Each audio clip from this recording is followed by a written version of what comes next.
আল্লাহু আকবার, আল্লাহু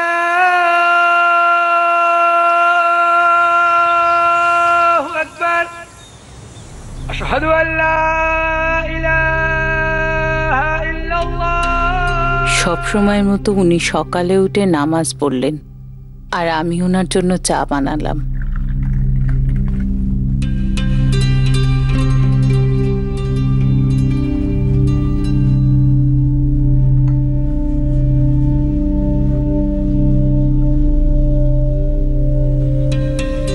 এই নাও তোমার আদা দিয়ে চা।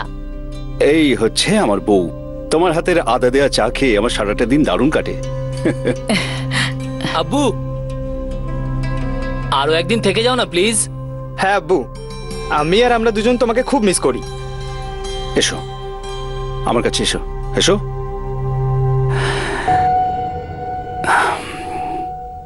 যেতে তো ইচ্ছে আমারও করে না, কিন্তু দুবাইয়ের ব্যবসা না, ওটাকে তো সামলাতে হবে, তাই না?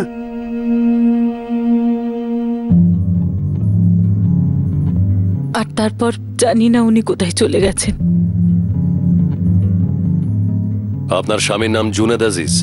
হ্যাঁ, আমি ফারজানা, আর এরা দুজন আমার ছেলে, আশফাক আর হাসিম। ওনার সেলফোন কি আপনারা ওনার রুমে পেয়েছিলেন? হ্যাঁ, আমরা রেস্টুরেন্টে যাওয়ার আগে আব্বুর ঘরে গিয়েছিলাম ওনাকে এটা জিজ্ঞাসা করার জন্য যে উনি আমাদের সাথে যাবেন কিনা।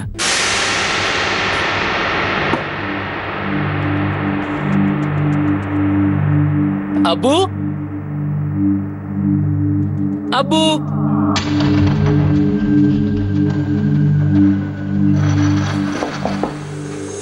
আব্বু,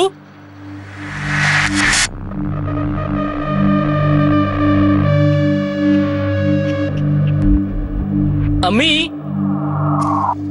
আমি আব্বু কোথায়? নিজের ঘরেই আছে। না, দেখলাম তো, ওখানে তো উনি নেই। তাহলে বাইরে হাঁটতে বেরিয়েছে বোধহয়। ঠিক আছে, আমি ফোন করে দেখছি। হ্যাঁ।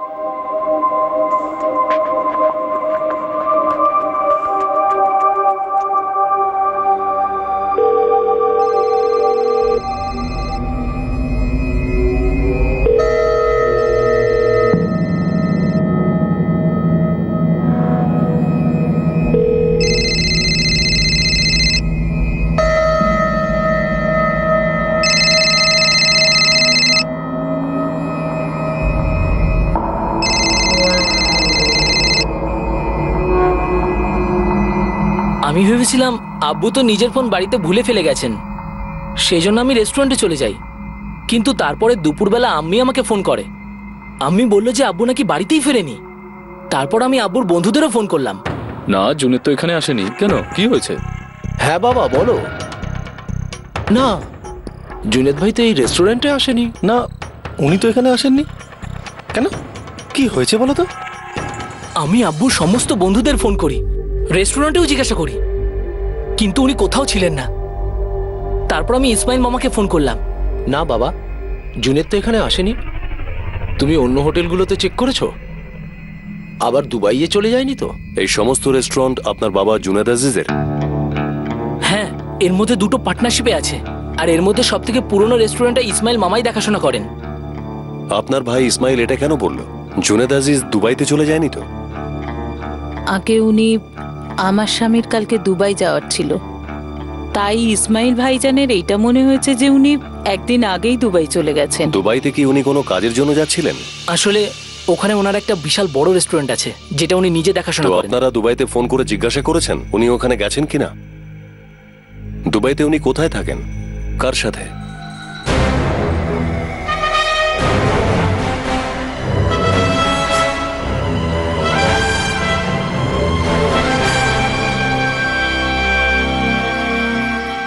দু সালের এক সকালে জুনেদ আজিজ নিজের বাড়ি থেকে হারিয়ে যান। তার স্ত্রী ফারজানা আর ছেলে আশফাক এবং হাসিমের এই বিষয়ে কোনো খবর ছিল না যে উনি কোথায় গেছেন। ওরা পুলিশকে এটা বলেন যে পরের দিন জুনেদের দুবাই যাওয়ার কথা ছিল, কিন্তু দুবাইয়ের সঙ্গে এমন কিছু প্রশ্ন জুড়ে ছিল যেগুলোর উত্তর দেওয়ার সময় তার স্ত্রী ফারজানা দ্বিধাগ্রস্ত ছিল।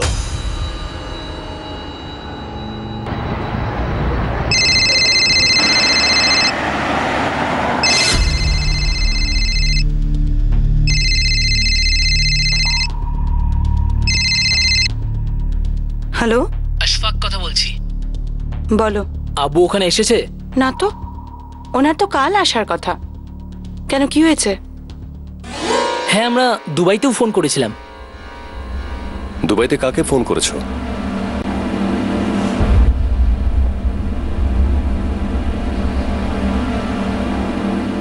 সুমাইয়াকে। ও ওনার দ্বিতীয় স্ত্রী।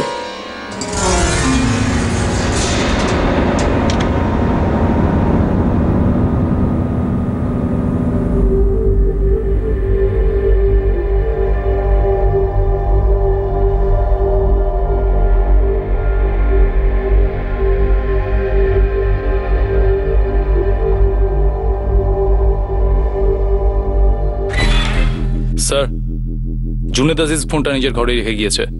আমি সেই সব জায়গার খোঁজ করেছি যেখানে তিনি যাতায়াত করতেন, কিন্তু আমার মনে হয় না তিনি সে সমস্ত কোনো জায়গায় গিয়েছেন। কোনো লোক ফোনটা বাড়িতে ফেলে কোথায় যেতে পারে?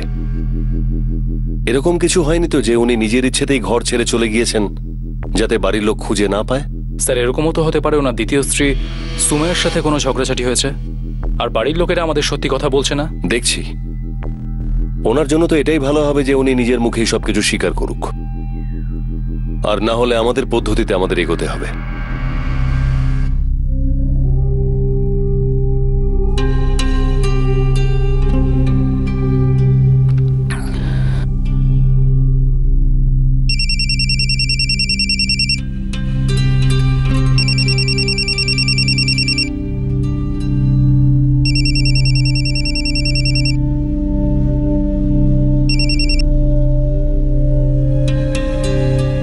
হ্যালো।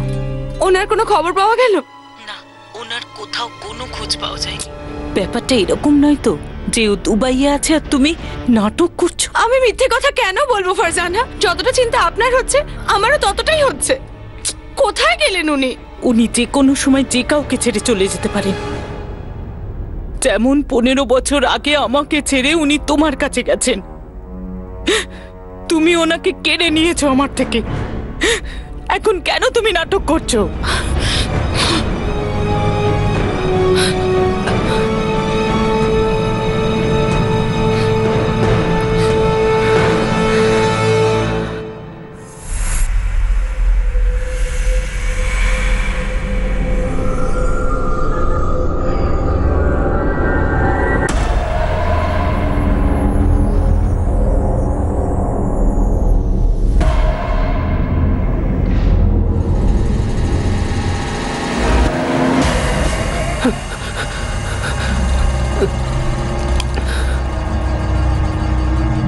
কি হয়েছে?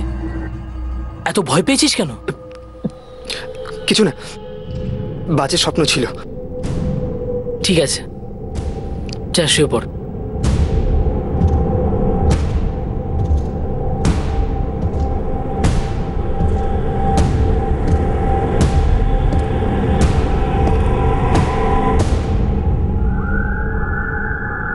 জুনেদের ছোট ছেলে হাসিম চিন্তিত ছিল, বড় ছেলে আশফাক হতাশ ছিল, আর জুনেদের প্রথম স্ত্রী ফারজানা খুবই রেগে ছিল কিন্তু খুব দুঃখীও ছিল। আর একই অবস্থা জুনেদের দ্বিতীয় স্ত্রী সুমাইয়ারও ছিল। কিন্তু জুনেদ কোথায়? সে কি অবস্থায় আছে? আপনি পরিষ্কার আমাদেরকে বলুন, এরকম কিছু হয়নি তো যে আপনার স্বামী নিজের ইচ্ছেতেই কোথাও চলে গেছেন? আপনাদের মধ্যে কোনো কথা হয়েছে, কোনো ঝগড়া হয়েছে যেই জন্য উনি এটা ডিসাইড করেছেন চুপচাপ কাউকে কিচ্ছু না বলে ঘর থেকে চলে গেছেন? এসব কি বলছেন আপনি? দেখুন, যা কিছু হয়েছে তা সবকিছু আপনাকে বলে দিয়েছি। এখনো উনি আমার স্বামী।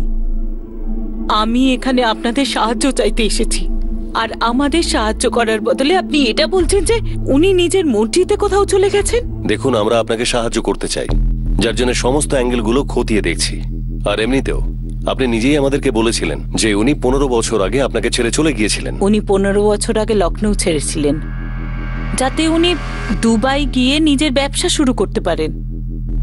উনি আমাদের শুধু শুধু ছাড়েননি। দেখুন, আপনি যাই বলুন, এমনি চলে যান আর অমনি চলে যান, এটা তো সত্যি যে উনি আপনাকে ছেড়ে দিয়েছিলেন। আর অমনিতেও উনি লখনৌ থেকে দুবাই গিয়েছিলেন নিজের ব্যবসা শুরু করতে, কিন্তু উনি তো ব্যবসা শুরুর সঙ্গে সঙ্গে নিজের নতুন জীবনও শুরু করে দিয়েছেন ওখানে, সুমাইয়ার সাথে বিয়ে করে ওখানে রয়ে গেলেন। দেখুন, উনি অবশ্যই দ্বিতীয় বিয়ে করেছেন, কিন্তু এই কথাটা উনি আমাদের লুকোননি।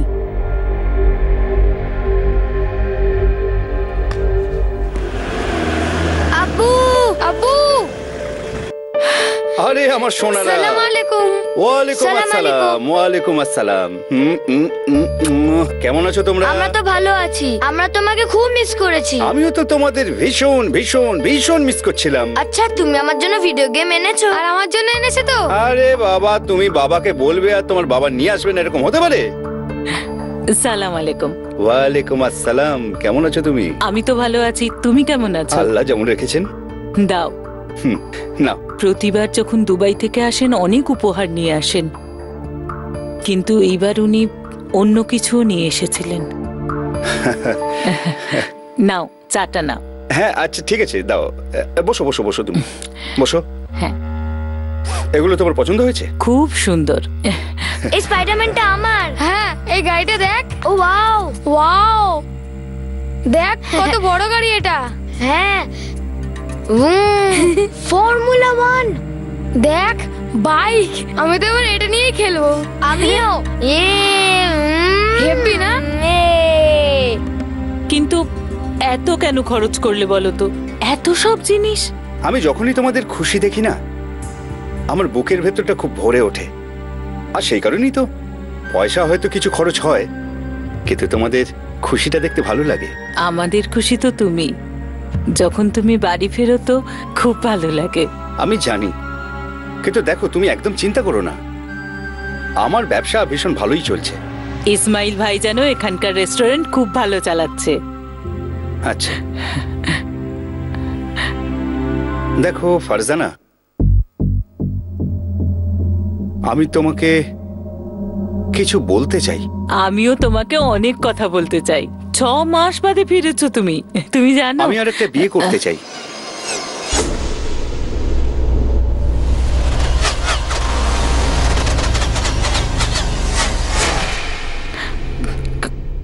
কে সে?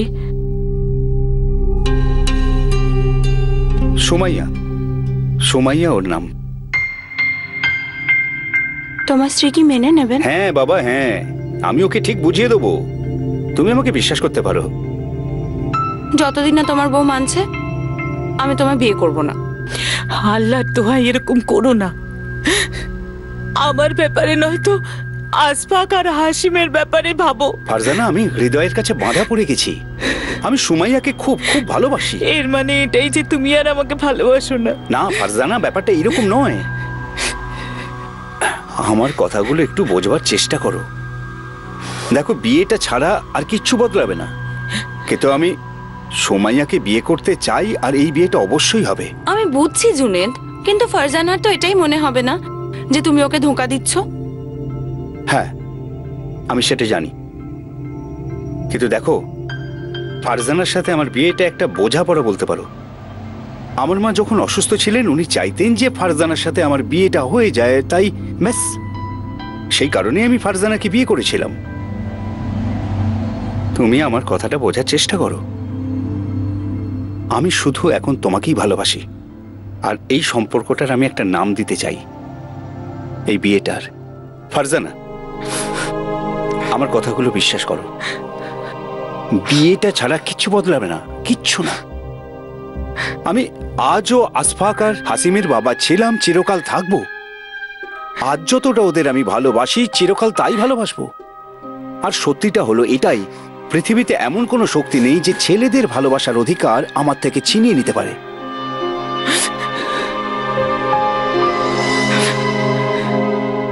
দেখুন জুনেদ, এ আপনি কি বলছেন? এ আপনি কি করে করতে পারেন? আপনি আমার বোনের জীবন নষ্ট করে দিচ্ছেন। না ভাই, এরকম কোনো ব্যাপার নয়। আমি ফারজানাকে ছেড়ে দিচ্ছি না, আর কখনো ছাড়তেও পারবো না। আমি তো শুধু ওই সুমাইয়াকে বিয়ে করতে চাইছি।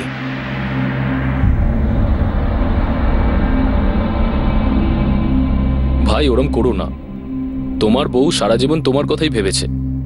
আমরাই তো তোমায় দুবাই নিয়ে গিয়েছিলাম।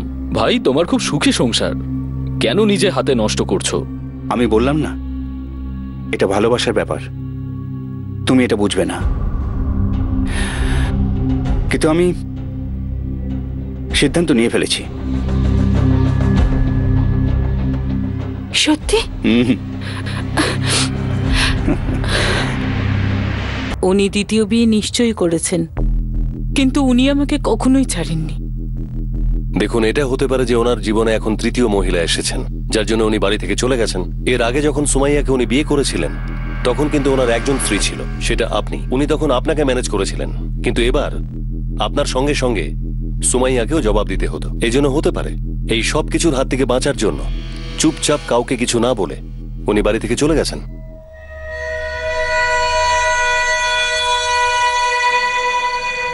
The number you have called is currently not reachable.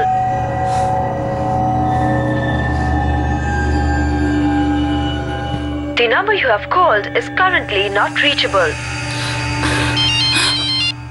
Hello Farzana. Mrs Sumaiya, আমি ধরিবাগ পুলিশ স্টেশন লখনৌ থেকে পিএসআই অলক সিং বলছি। হ্যাঁ বলুন। জুনেদ আজিজের কেসের তদন্তে আপনাকে লখনৌ আসতে হবে।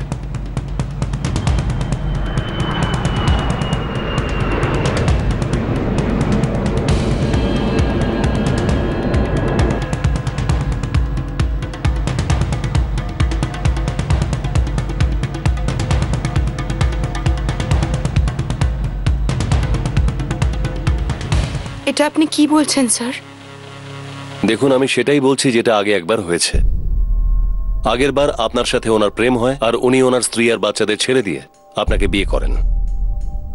কোয়াইট পসিবল যে এবার অন্য কারোর সাথে ওনার প্রেম হয়েছে আর উনি ওনার দুজন স্ত্রীকে ছেড়ে দিয়ে নিজের ইচ্ছায় কোথাও চলে গেছেন, আর আমরা এখানে ওনাকে খুঁজছি। স্যার উনি দুবাই আমার কাছে আসছিলেন, আর উনি নিরুদ্দেশ হওয়ার দুদিন আগেই ওনার সাথে আমার কথা হয়েছিল। সোমাইয়া, পরশু আমি দুবাই রওনা হচ্ছি, সকাল 8:40-এ ফ্লাইট আছে। কিন্তু তুমি তাড়াতাড়ি এসো না। তুমি জানো তো আমি তোমায় কতটা মিস করি। 1 মাস হয়ে গেছে জুনেদ। আমি জানি, আমিও তো তোমাকে খুব মিস করছি। তুমি একদম চিন্তা করো না, পরশু আমি তোমার কাছে পৌঁছে যাচ্ছি। তারপর আমরা দুজনে অনেকটা সময় একসঙ্গে কাটাবো। কাজ বাজ সব পরে হবে। স্যার আমরা একে অপরকে ভালোবাসি, আর ও তো ওর 2 ছেলেকে সত্যি ভীষণ ভালোবাসে। দেখুন, একটা বিষয়, উনি কিন্তু তখনও ওনার বাচ্চাদের ভালোবাসতেন যখন উনি আপনাকে বিয়ে করেন। আর এটা সম্ভব হলেও হতে পারে যে ওনার জীবনে কোনো তৃতীয় মহিলা এসেছেন। না, আমি এ কথা মানি না। উনি এরকম করতে পারেন না। আপনার কি মনে হয় কোথায় থাকতে পারে? আমরা সব জায়গায় খুঁজে নিয়েছি। দুবাইয়ের রেস্টুরেন্টের কেউ কিচ্ছু বলতে পারছে না উনি কোথায় আছেন। এখনো পর্যন্ত উনি কারোর সাথে যোগাযোগ করেননি। এই কথাটা তো আমিও ভাবছি। এত বড় বিজনেস ওনার, এখানে লখনৌতে এতগুলো রেস্টুরেন্ট ওনার, দুবাইতে ওনার একটা বড় রেস্টুরেন্টও রয়েছে। এসব ছেড়ে উনি কি করে যেতে পারেন?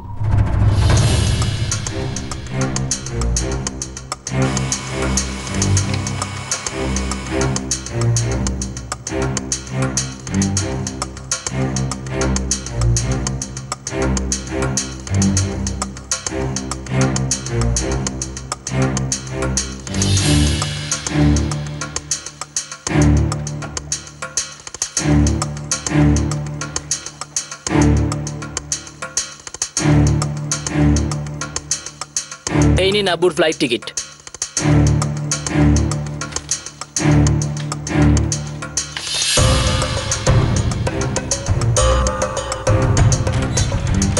স্যার, আমি জুনেদ আজিজের সমস্ত ফোন রেকর্ডস চেক করেছি। ওনার কাছে শুধু এই নাম্বারটাই ছিল। আগে আর তো কোনো নাম্বার নেই ওনার। উনি যখনই ইন্ডিয়াতে আসেন তখন এই নাম্বারটা ইউজ করেন। আর ওনার অন্য কোনো নাম্বার হলে আমরা নিশ্চয়ই জানতাম। না স্যার, যখনই উনি লখনৌ যেতেন উনি এই নাম্বার থেকেই আমায় ফোন করতেন। ওনার আর তো কোনো নাম্বার নেই। স্যার, আমি সমস্ত এয়ারলাইন্সে খোঁজ করেছি। জুনেদ আজিজের নামে কোনো বুকিং ছিল না, আর লখনৌ থেকে রওনা দেওয়া কোনো ট্রেনে এই নামে কোনো রিজার্ভেশন ছিল না। এত এস্টাবলিশড লোক এসব করবে কেন? তাও 51 বছর বয়সে। কোথাও অন্য কিছু নয় তো? এটা শুধুমাত্র কোনো লোকের বাড়ি ছেড়ে চলে যাওয়ার ঘটনা নয় তো? নাকি কেসের ভেতর অন্য কোনো কেস রয়েছে? মানে এই লোকটির শুধু লখনৌতে নয়, দুবাইতেও খুব ভালো ব্যবসা রয়েছে। যদি ওনার রেস্টুরেন্টসের ভ্যালু বের করা যায় তাহলে এই লোকটা কোটি টাকার মালিক।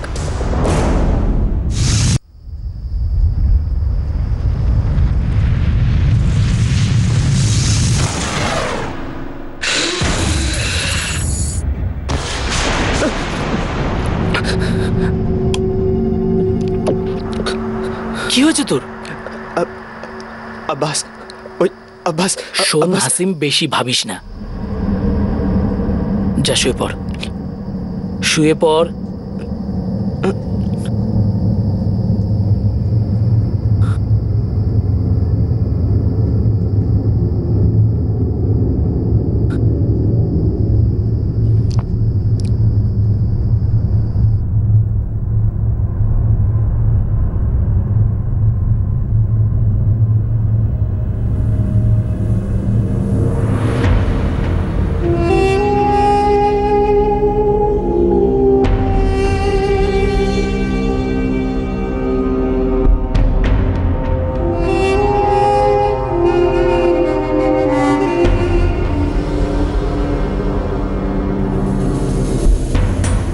এই নাও তোমার আদা দিয়ে চা। এই হচ্ছে আমার বউ।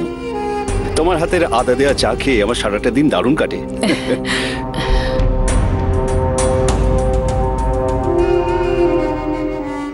বেশ কিছুদিন হয়ে গেল, কিন্তু জুনেদ আজিজের কোনো খোঁজ নেই।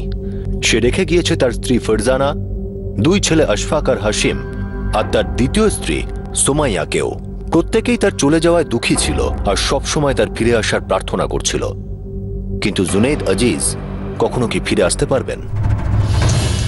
বিধুর গুপ্তা, জুনেদ আজিজের ক্লোজ ফ্রেন্ড, যার সাথে উনি একটা নিজের রেস্টুরেন্ট খুলেছিলেন। দেখুন, আমি কিছু বুঝতে পারছি না। আমি ওনার রেস্টুরেন্টটা চালাই, আর যা লাভ হয়ে থাকে ওটা আমরা নিজেরা ভাগাভাগি করে নিই। জুনেদ ভাই প্রতি 6 মাসে একবার লখনৌতে আসেন, তখন আমাদের দেখা নিশ্চয়ই হয়। রাজেশ খাত্রি, জুনেদ আজিজের বন্ধু, আর একটা অন্য রেস্টুরেন্টে ওনার পার্টনার। স্যার, আমি জুনেদ ভাইয়ের রেস্টুরেন্টের কাস্টমার ছিলাম, যেটা এখন ওনার শালা ইসমাইল চালায়। ওখানেই ওনার সাথে আমার বন্ধুত্ব হয়ে যায়। আমি কাজ খুঁজছিলাম আর উনি ব্যবসা বাড়ানোর ইচ্ছায় ছিলেন, তাই আমরা দুজনে মিলে এই রেস্টুরেন্ট খুলি। এর থেকে যা লাভ হয় তার 55% আমিই রেখে দিই, কারণ আমি সমস্ত কাজ দেখি, আর 45% জুনেদ ভাইয়ের নামে যায়। কিন্তু রেস্টুরেন্টের সমস্ত টাকাই তো জুনেদের ছিল। হ্যাঁ, কিন্তু আমাদেরও সবকিছু 5 বছর আগেই ঠিক হয়ে যায়, যখন জুনেদ ভাই এই রেস্টুরেন্টটা খুলেছিলেন। আমরা ওনার ব্যাংক অ্যাকাউন্ট চেক করেছি। 2 মাস আগে উনি আপনাকে 25 লাখ টাকা দিয়েছেন। হ্যাঁ, কারণ আমার কাপড়ের দোকানে আমার খুব লোকসান হয়ে গেছিল। তখন আমি জুনেদ ভাইয়ের কাছ থেকে 25 লাখ টাকা নিয়েছিলাম, এটা বলে যে এই টাকাটা আমি 8-10 মাসের মধ্যে শোধ করে দেব। এই টাকাটা আমি ধার নিয়েছিলাম। কিন্তু আপনি আমাকে এইসব প্রশ্ন করছেন কেন? আগে হ্যাঁ, আমি ওনার শালা। গত 27 বছর ধরে এই রেস্টুরেন্টের দায়িত্ব আমি পালন করছি। আমার বোন ফারজানার সঙ্গে যখন জুনেদ ভাইয়ের বিয়ে হলো, তখন এই রেস্টুরেন্টটা জুনেদ ভাইয়ের আব্বু নিজেই চালাতেন। উনি মারা যাবার পর জুনেদ ভাই দেখাশোনা শুরু করলেন। ব্যবসা যখন আস্তে আস্তে বাড়তে থাকলো, তখন এই রেস্টুরেন্টের দায়িত্ব উনি আমাকে দিয়েছিলেন। কিন্তু আপনার বোনের বর্তমান থাকাকালীন উনি সুমাইয়াকে বিয়ে করেন, আপনার খারাপ লাগেনি? খারাপ তো লেগেছিল, কিন্তু সত্যি বলতে কি, জুনেদ ভাই খুব ভালো মানুষ। উনি আর একটা বিয়ে তো করেছিলেন, কিন্তু বোনের থেকে আর ছেলেদের থেকে মুখ ফিরিয়ে নেননি। আগে আমরা ছোটবেলার বন্ধু। জুনেদের আব্বু আর আমার আব্বু দুজনেই খুব ভালো বন্ধু ছিলেন। তো আপনি জুনেদ আজিজকে দুবাইতে নিয়ে গিয়েছিলেন? হ্যাঁ, আমি দুবাইতে কাজ করতাম। রেস্টুরেন্ট ব্যবসার জন্য দুবাই খুব ভালো জায়গা, সেই কথাটা আমি জুনেদকে বলেছিলাম। জুনেদ ওর ব্যবসাটা বাড়াতে চেয়েছিল, সেই জন্য ও দুবাইতে চলে যায়। আর দুবাইতে যাওয়ার পর জুনেদ আজিজের সঙ্গে সুমাইয়ার আলাপ। স্যার, আপনি ঘুরিয়ে ফিরিয়ে কেন জিজ্ঞেস করছেন? আপনি কি বলতে চান? জুনেদের সঙ্গে কিছু খারাপ হয়েছে? ও কোথায় স্যার? এটা তো আপনি আমাদের বলবেন উনি কোথায় আছেন। একটু আগেই আপনি বললেন যে আপনারা ছোটবেলার বন্ধু, তাহলে পরে আপনি নিশ্চয়ই ভালোভাবে জানবেন যে জুনেদ আজিজ এখন কোথায় আছেন। হঠাৎ একথা বললেন কেন যে জুনেদের সঙ্গে খারাপ কিছু হয়েছে?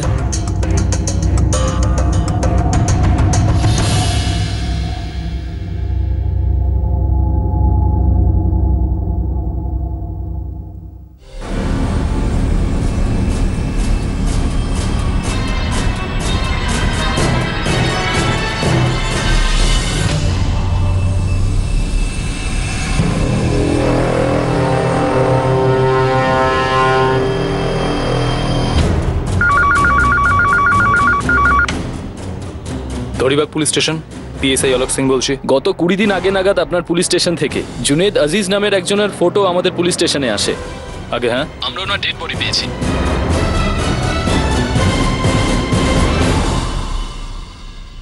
দুদিন আগে কানপুরের এক শুনশান এলাকা থেকে এক ব্যক্তি পুলিশকে ফোন করে এটা বলে যে একটা বস্তার মধ্যে থেকে খুবই দুর্গন্ধ বেরোচ্ছে।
ডক্টরের বক্তব্য ওনার মৃত্যু শ্বাসরোধের কারণে হয়েছে, হয়তো গলা টিপে মারা হয়েছে।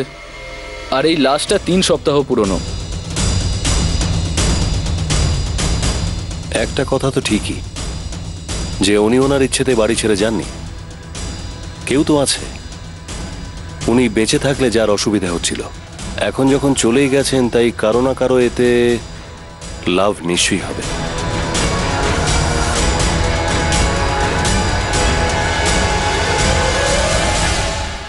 কি হলো? কি বলল পুলিশ? তুই আমাকে কেন কিছু বলছিস না? কি বলল পুলিশ?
নিখোঁজের মামলা বদলে এখন একটা মার্ডার কেসে পরিণত হয়েছে।